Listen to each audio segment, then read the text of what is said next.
Y'all, this episode felt just incredibly fast.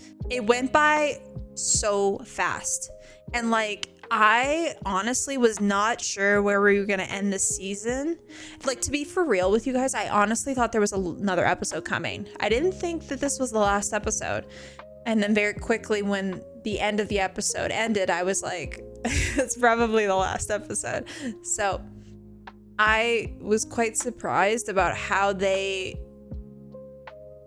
wrapped this up, because I feel like they got so much in it that we needed information on, but they also left so much out. And that's kind of been the continuous like train of thought from this show, is the important information that should be involved, they're kind of like removing or changing, or like changing the tone.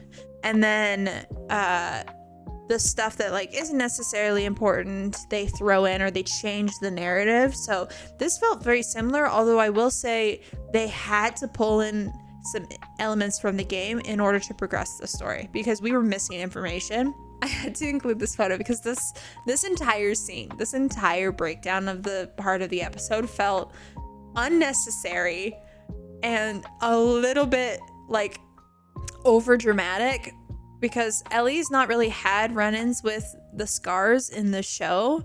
You have run-ins with scars in the game, but it's never to this point. And there was certain things that they did in this episode where I was like, they're going to pull, I thought they were going to change the story, because the way they went through the story, I was like, this is Abby's story. Why are they doing this with Ellie? So it was a little crazy. I understand why they did it. We'll talk about why I understand why they did it, but I had to throw this in because I just like, I didn't understand the like 5 minutes of this part of the episode. So anyways, we jump into the episode with Dear Sweet Jessie and Dina, some of my favorite characters in the show. And I forgot that Dina had been shot in the leg by a bow, by an arrow, because that doesn't happen in the game. She doesn't get shot in the leg, but she does here. So he's like, I gotta get this out of you, man. Like, you can't be walking around with an arrow sticking out of your leg. And he's like, this is how they hint to the fact that she's pregnant, and it's obviously Jesse's baby. And he's like, yo, like, take a shot of whiskey. And she's like, no, I'm sober today. And he's like, I have to get this out of your leg. And she's like, I will not do it. So that's when he first has this kind of assumption that she's probably pregnant. And honestly, it's a really special scene. Like, he like puts his hand on her head and he's like, I got you, I'm gonna keep you safe. And there's a moment where you see that like Jesse does still care about Dina. And I found in the game we didn't get enough of that, of Jesse and Dina, because it's not really Jesse or Dina's story, it's Ellie's. But Jesse's very like kind of okay with the way Dina and Ellie's relationship progresses, and it's the same in the show, but I feel like we didn't get a lot of tender moments with Dina and Jesse, and we get one here, and I actually really enjoyed it. So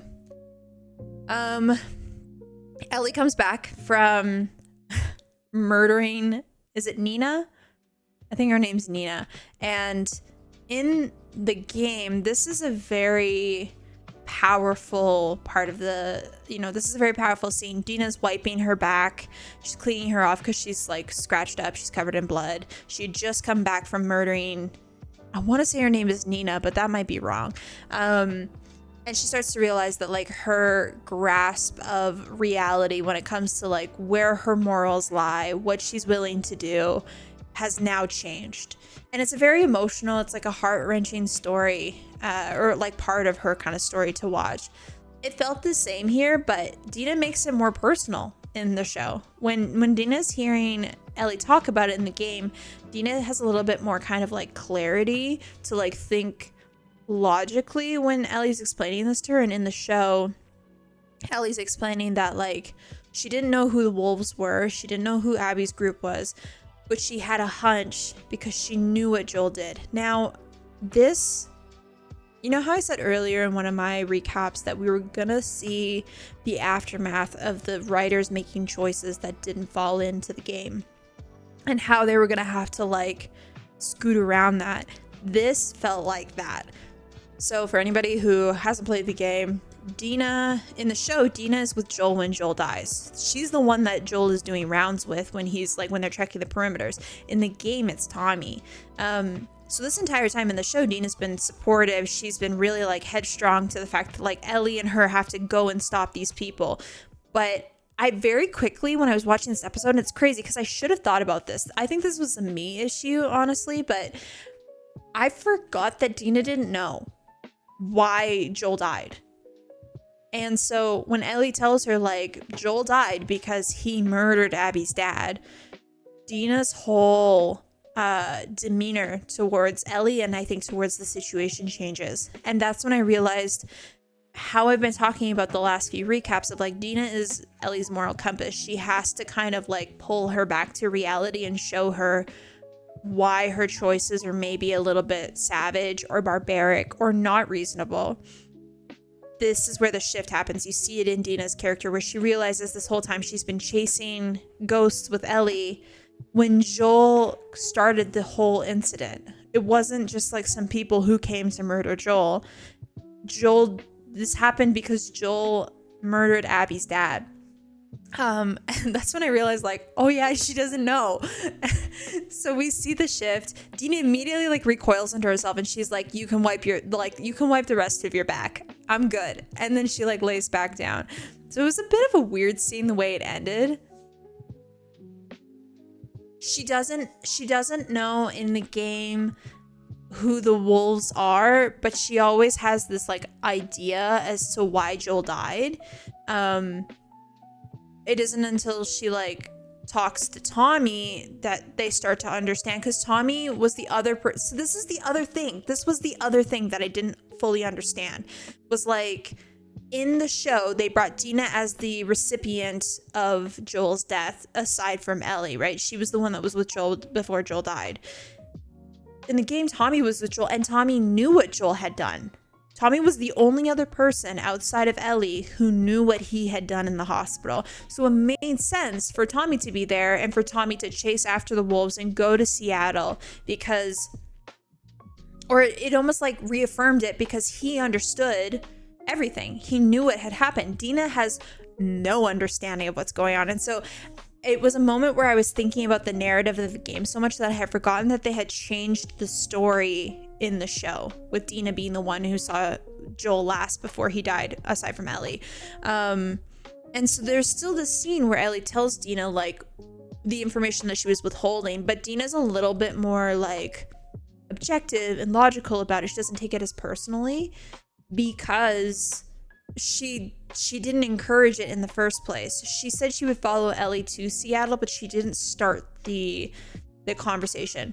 Now, they don't really show that in the show either, but it feels very much like that. Like the last episode that we watched with Dina where she's out, it might not be the last episode, it might have been the episode before, but where Dina says to Ellie, like, if the guy who murdered my mom and sister was still out there, I would chase him forever.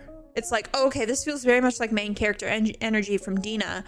Why aren't we seeing that from Ellie? So it felt very kind of like chaotic, a little weird, and they're trying to bridge that in this episode, and it felt a little odd. But we move past it. It's fine. Whatever. Jesse and Ellie go out because Dina can't walk now. They had to give Dina a reason not to be able to leave because Dina in the game stays because she's pregnant, but they had chosen to make that not a choice for Dina in the show, where Dina in the show was like, I will go out with you regardless if I have a child. And then they very quickly come to the realization that when she gets shot in the leg, like, oh yeah, Dina's pregnant. Like, she's not just living for herself now.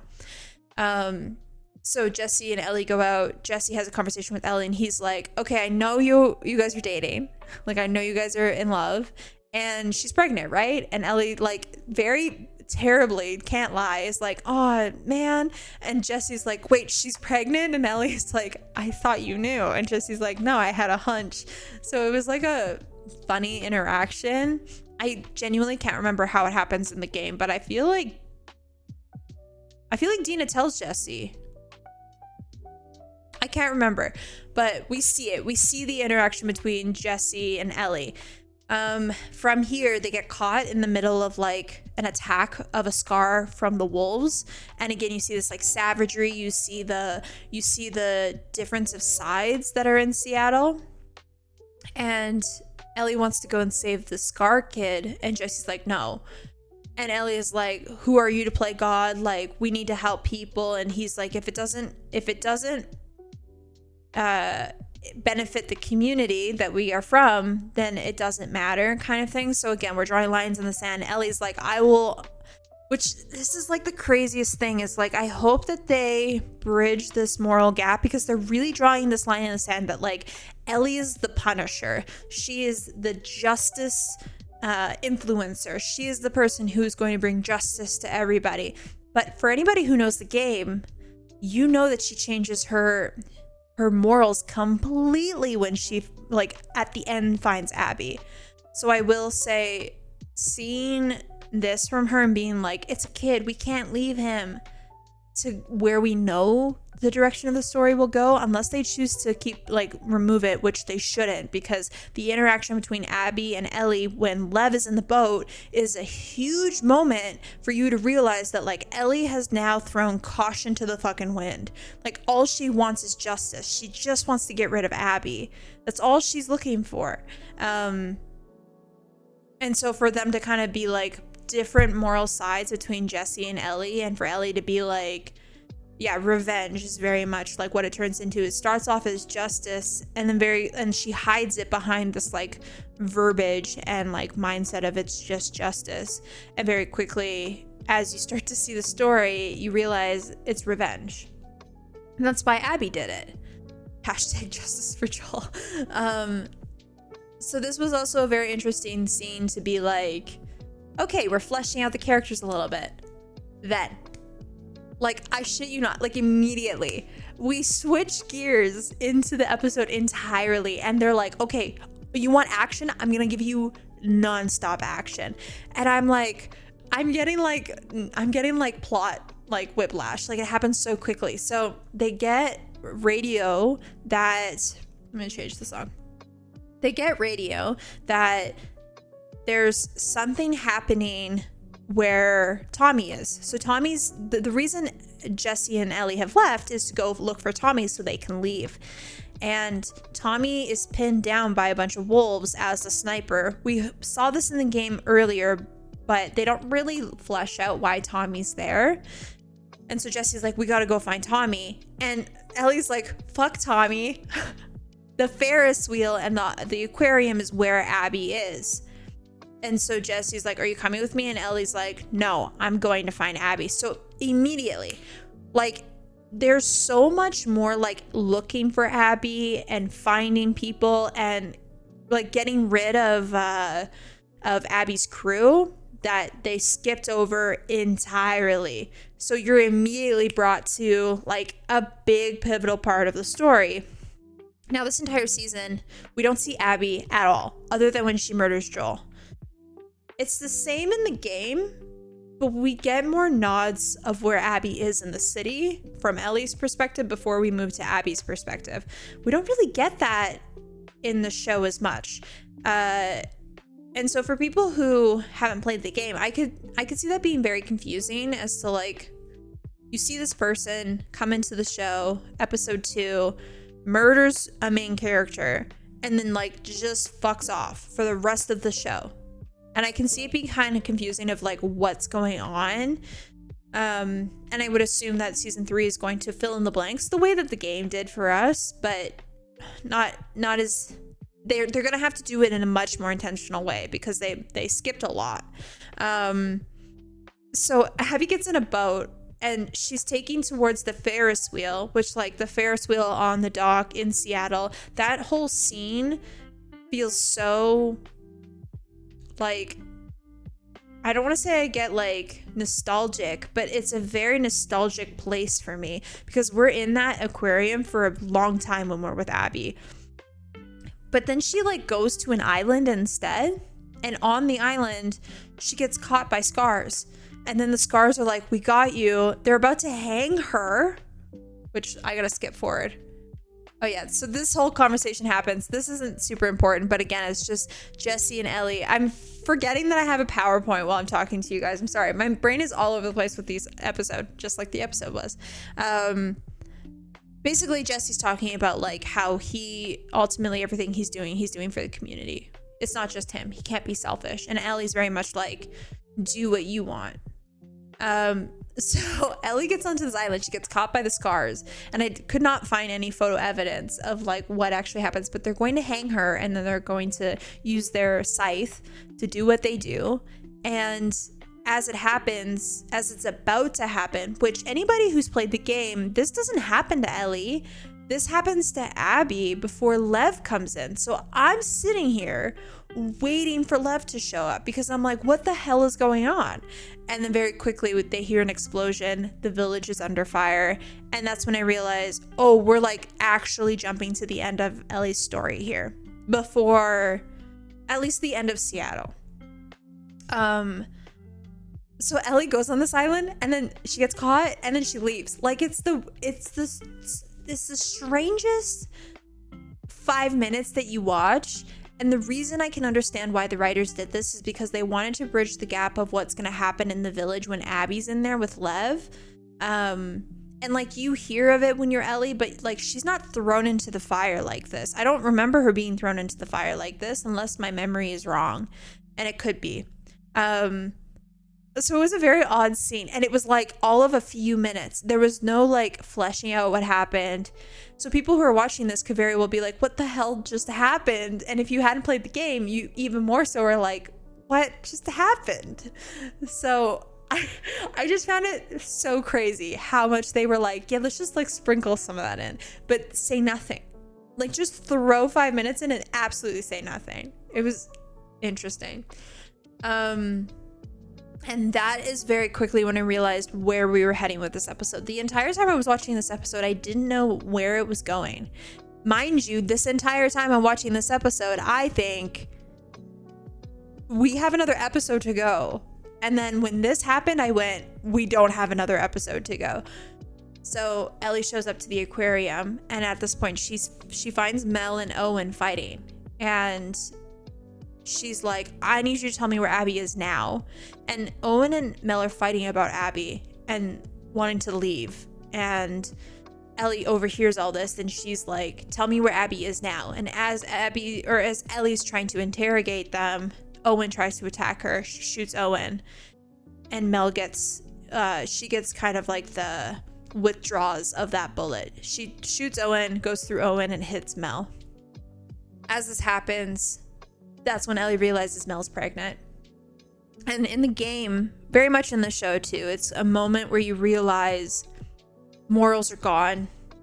Like the justice compass no longer exists. I will say here, there was something really special about what the actress of Mel did. They did something that they did not do in the game. And that was in the game when Ellie shoots Mel and Owen.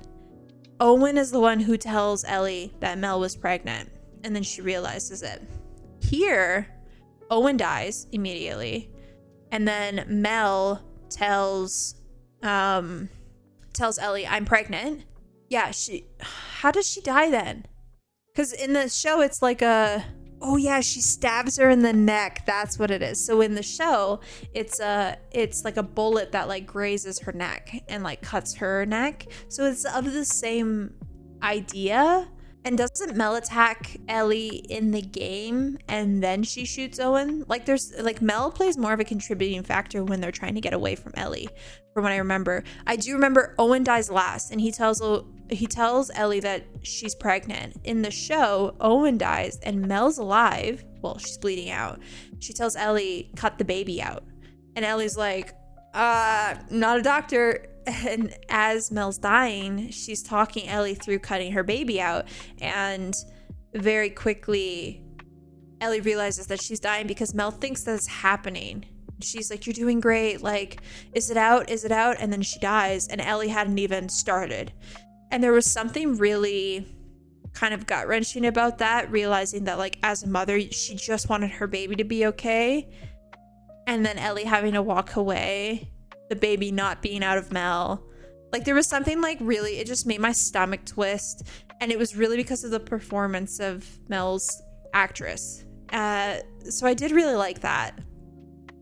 All that to say, Tommy finds Ellie with Jesse. This is all very similar to the game. They leave, but very quickly Ellie realizes what she's done. She's now brought in an innocent body into the situation. Now it's no longer her against Abby's crew. Now there are casualties. And this is when you start to kind of see the downfall of Ellie. And I hope that they show that accurately.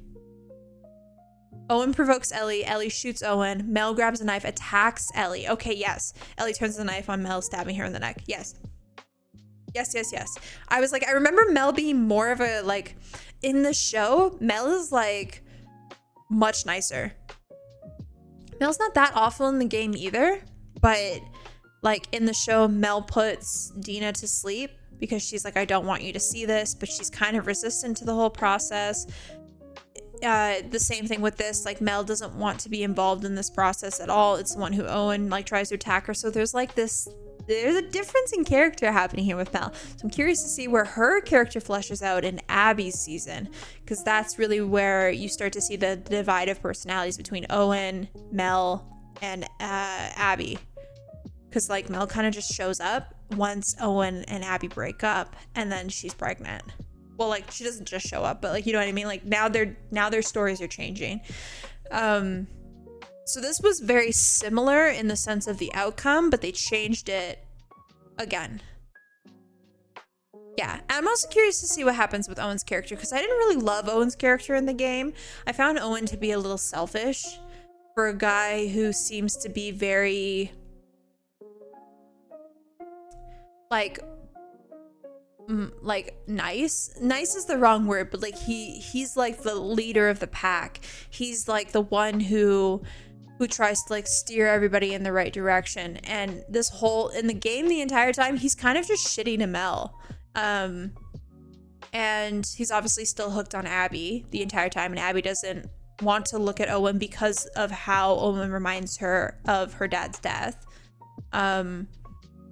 And, like, Mel's just kind of like mostly for the entire time, Mel's just kind of like a bystander of the experience, other than Mel chose to go with them to murder Joel. But very much the same outcome. Yeah, he's a crappy boyfriend. That's what I'll say. In this one, he seems to show a little bit more kindness towards Mel, a little bit more understanding, but we haven't seen enough of their relationship to see if it's different.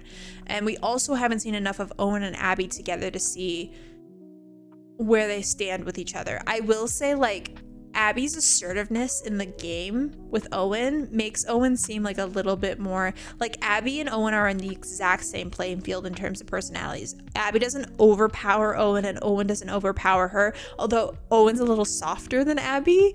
And I'm curious to see what will happen in the show, because Abby's character in the show is smaller. So, like, even stature wise, Owen stands a little bit taller over Abby. So I'm curious to see what's going to happen. I really hope season 3 at least shows the consideration towards Abby's character growth, but we'll get to that. So after that happens, it's time to go. They're like, all right, field trip over, time to leave. And Jesse and Tommy are, like, planning their route to leave. And Ellie's talking to Tommy, and they're very much kind of, like, having a moment to, like, connect. And then, boom, immediately, that's when I realized what's happening. Tommy's out in the front of the theater. We hear gunfire. Ellie and Jesse come running out. Jesse gets shot. So this is where I could have involved. The photo of Jesse dying was on the internet, but I could not because it was so gut-wrenching to me when this happened in the game of Jesse dying. Like, Jesse's death was so, like, it was such a pass by. Like, you don't even get a second to, like, mentally grieve Jesse when it happens in the game. Immediately he gets shot, and then you're into the next scene. Like, it actually blew my mind how quickly they took a main character and swatted him. Like, it was so not okay with, like, my love for Jesse. I know why they did it. It was savage. Like, good on the writers, honestly, but, like, my heart could not take it. So I could not justifiably put that photo in this slide. So I put another photo of him where he's the nurturing man he is, because I always really liked Jesse's character. I think he didn't deserve to die. I guess that's never the case, right? Anyways, so now Abby's back. We see Abby, and we haven't seen Abby the entire time. Abby's pointing a gun at Tommy's head. Tommy's on the ground. Jesse's dead. Ellie comes out and is like, girl, it's all good. And she's like, you murdered my friends. And she's referring to Owen and Mel, and probably everybody else, Nina as well. And Ellie's like, yeah, it was me. Like, all this happened because of me. In the show, she goes, you wasted everything. I let you live, blah, blah, blah. And then she points the gun at Ellie. And then gunfires go off and it goes black. And I'm like, what the fuck? Like, okay. So for people who are watching the show, they have no idea what's coming next. In the game, I'm sitting here watching this scene and I'm like, where's Lev? Because in the game, Lev shoots Tommy in the leg with an arrow. Abby has a gun to Tommy and is talking to Ellie. But Lev's in this scene. There's no Lev in this scene. And that's probably a choice because they have yet to introduce Lev's character. But I'm so curious as to what they were trying to like say with that last gunfire. But you know Lev's there. I guess fair. You're right, Ray. You don't see Lev initially. You know Lev's there because you're playing as Abby, so then you start to realize like the timelines are intersecting, that Lev is with you. But I guess you're right. The first time we see this, we don't see Lev. I don't know. I'm curious to see what's gonna happen. The one thing that is truly keeping me connected to the show is the idea that the next season is Abby's. Yeah, I guess you're right. You don't know Lev is there until last minute. That's fair. What I will say is like Abby's character, her character development, her side of the story is the arc that I'm looking for. Season 3 is going to be Abby's season, and I want them to do right by her story. I want them to show her side and not make it about picking sides. In the game, it's like it's cold, it's bitter, it's very cutthroat. In the show, they bring in like social standings that you would see in like today's world, which is just not that's just not the case. And you wouldn't necessarily see it if you weren't looking for it in the show if you hadn't played the game, but if you've played the game, you would. So I don't know. It's hard. It's hard to know where we're gonna go from here. But season 3 is gonna be Abby's story. So we just need to wait and see what's gonna happen with this, because ultimately it's Abby's story where the turn of the game really started to take shape for me. And what happens after Seattle. I would assume they have 2 more seasons locked in, because the next season's going to be Abby's story, what happens with the wolves, where she's at in Seattle when all this goes down for 3 days. And then season 4 is going to be after Seattle, what happens. I could imagine that's what they're going to do, or they might just throw it in at the end of season 3. Like, I don't know. But the last episode of this season was a ride. It was slow, and then it just like a roller coaster. You just got shot out, and for the last like 20 minutes you're like, what is happening? So I think overall I would say what I've been saying the entire time, which is the show misses things that the game provides, and that is the layers. And I think it's because we don't have enough time with the characters. We don't have enough time with the information that we're receiving. It's a lot of information overload, or like gaps of information each episode in the season, whereas in the game you have a chance to kind of flesh those feelings out and those thoughts out before the next thing. Other than like the scenes where, you know, they're in the theater, they're seeing Abby for the first time, like those moments, they do happen really fast in the game, but you get a little bit more time to like dance with the layers of the story. And a story such as this, you need the time to break it down, to understand it. And I feel like the show isn't giving enough time for you to do that. And that's not necessarily anybody's fault. It's just the experience of the game versus the experience of the show, that's where the gap is. A lot of people didn't enjoy this season. I didn't dislike it, but a lot of what I was doing when I was watching this show was analyzing from the perspective of the gamer. So it's hard for me to know what the experience would be like of somebody who is watching it for the first time. Play the game. I'm telling you, if you have not seen the game, if you don't play the game and you just want to watch it, like, watch the game. The game will give you so many more layers to the story, and I think it's just like, it's so helpful.